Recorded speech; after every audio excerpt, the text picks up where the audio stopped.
Napakasarap magbakasyon at magpunta sa mga lugar na hindi mo pa napupuntahan. Yung halos magtatanggal ka ng stress para ganahan ka sa mga araw na dadaan pa sa'yo. Pero may mga lugar din na hindi mo dapat puntahan dahil sa abuso ng mga tao. At dahil dito, ang kalikasan ay maaaring gumanti sa atin. Narito ang 10 lugar na pinakadelikadong lugar sa mundo na hindi mo dapat puntahan kailanman sa buhay mo. Pero bago ko to simulan, ipasok muna natin ang intro. Welcome kapatid dito sa KTV channel. Kung bago ka lang dito sa ating channel, huwag mo kalimutang mag-subscribe at i-hit mo na rin yung notification bell para maging updated ka sa mga bagong videos na aking i-upload.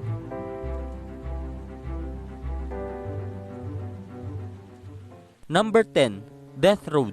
Ang daang ito na siguro ang binansagang pinakadelikadong daan sa lahat. Ito ang daang may pangalan na North Yungas Road.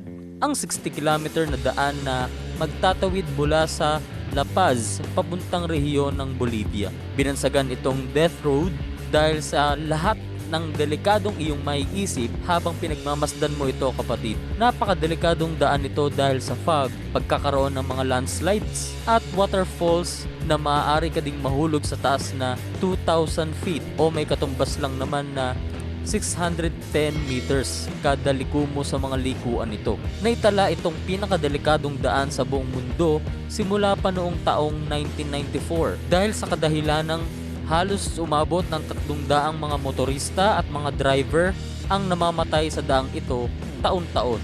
Number 9, Snake Island. Matatagpuan ang islang ito sa layong 25 miles palayo sa dagat ng Brazil na kung saan ay wala ni isang naglakas loob para tumapak dito.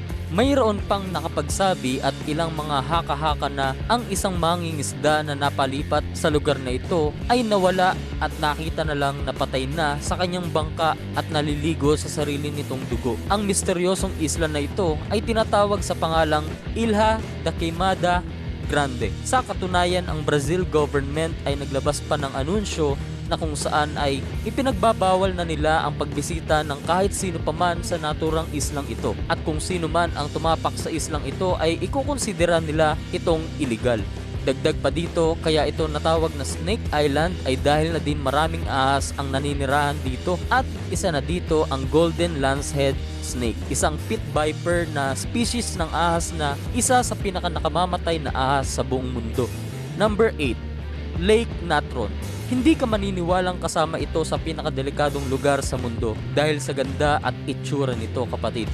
Subalit kapatid, ang lake na ito ay binansagang the most inhospitable na area sa buong mundo na kung saan ito ay matatagpuan sa North Tanzania sa East Africa.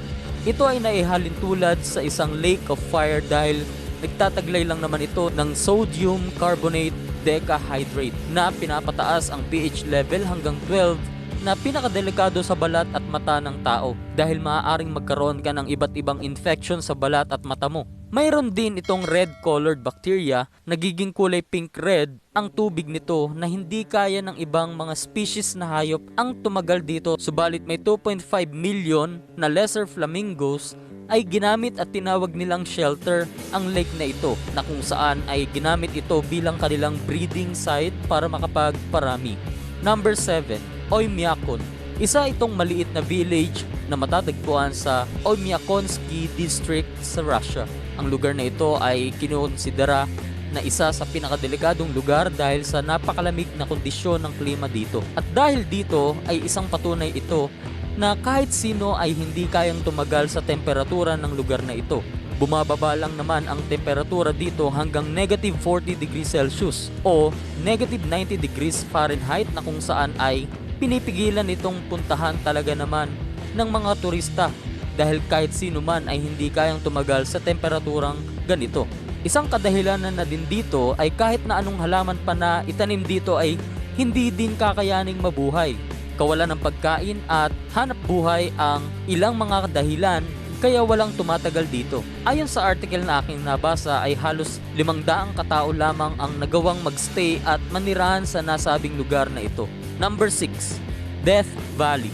Ito ay isang disyertong daanan na matatagpuan sa California at Nevada border na kung saan ay kilala ang lugar na ito na mayroong napakainit na temperatura sa buong mundo. Sa katunayan, nagtala ito ng pinakamainit na temperatura nito sa buong mundo noong July 2018 lamang, na umabot sa halos 108.1 degrees of Fahrenheit ng 4 na magkakasunod na gabi.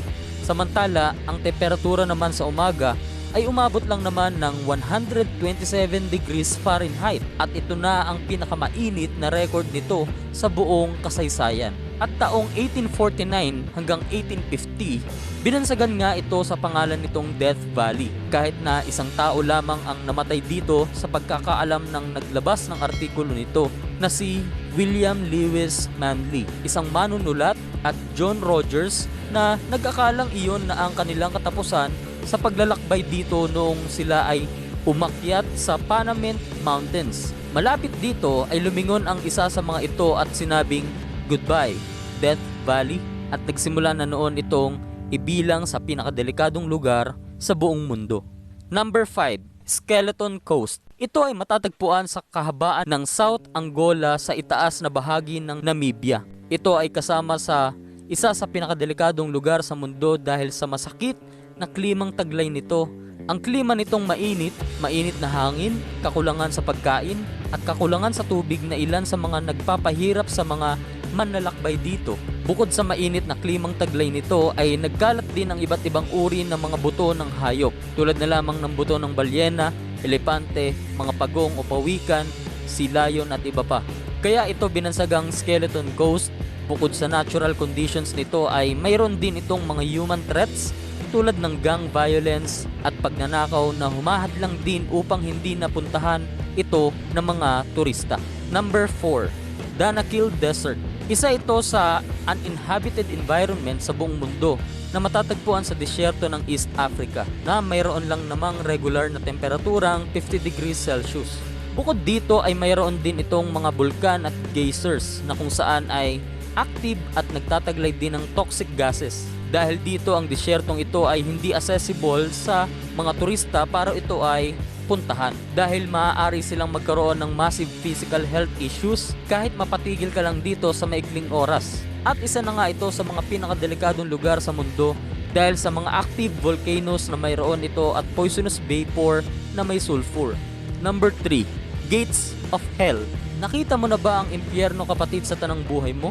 Well, sa larawang ito ay parang makikita mo ito ng parang totoo. Ang lugar na ito ay matatagpuan sa Turkmenistan at ang pangalan nito ay Darvaza Gas Crater at mas kilalang Gates of Hell. Ito ay isang field ng natural gas sa ibabaw ng isang underground na kuweba. Ang mga geologists ay sinindihan ito upang maiwasan ang gas sa pagkalat nito. Sinimulan pa itong liyaban noong pang taong 1971 at magpahanggang ngayon ay lumiliyab pa din. Binansagan din itong Door to Hell dahil sa mga nagiging pagsabog at nagaganap dito, pag-agos ng lava at putik, kaya naman ito ay kasama sa pinakadelikadong puntahan na lugar. Number 2, North Sentinel Island. Isang misteryosong lugar na hindi dapat puntahan ng mga turista dahil na lang sa mga nakatira dito. Dahil ang mga nakatira dito ay sanay sa mga nakasanayan nilang mga tradisyon at hindi sila konektado sa anumang aktibidad meron ang mga taong normal na nakatira sa mga syudad.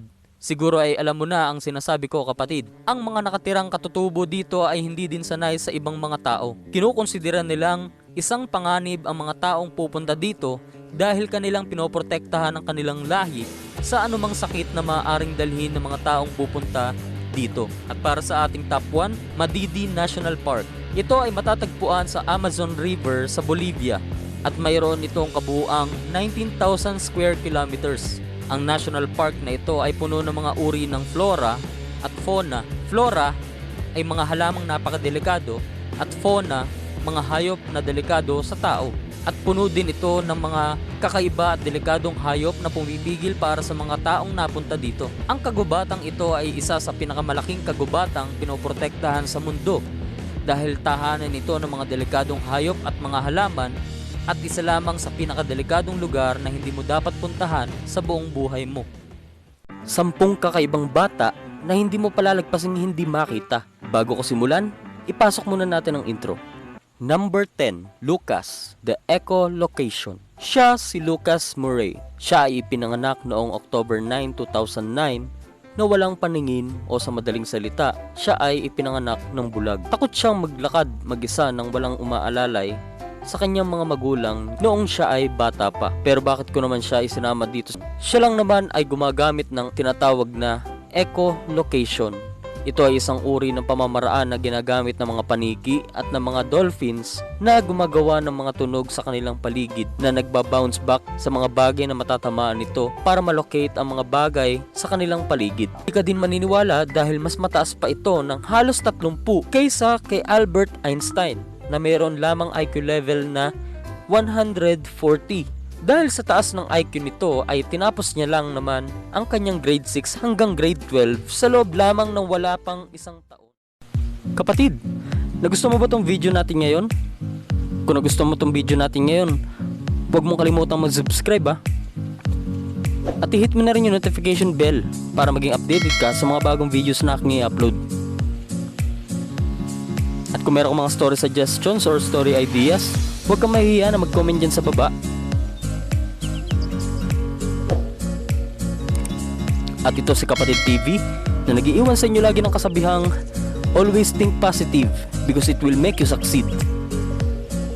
Kita-kits ulit sa susunod na video na aking i-upload.